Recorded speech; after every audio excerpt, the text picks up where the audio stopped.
गोड काही देऊ नका, फक्त थोडंसं मला चिवडा देसाल असं म्हणणाऱ्या नातेवाईकांसाठी आज चिवडा बनवलेला आहे.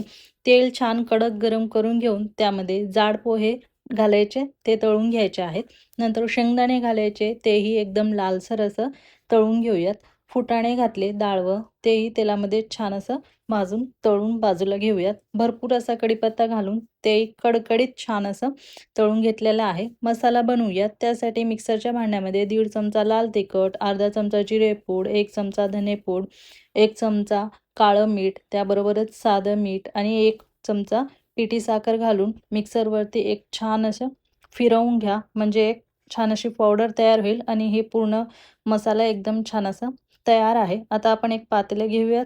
त्यामध्ये तळून घेतलेले पोहे घालायचे आहेत. त्याबरोबरच आपण तळून घेतलेले शेंगदाणे, फुटाणे, कढीपत्ता तेही यामध्ये घालून घ्या. त्याबरोबरच मी तर शेव करून घेतला होता बटाटे घालून, तो शेव घातलेला आहे आणि थोडंसं जाडवालं शेव तेही करून घेतलं, तोही यामध्ये घातलेला आहे.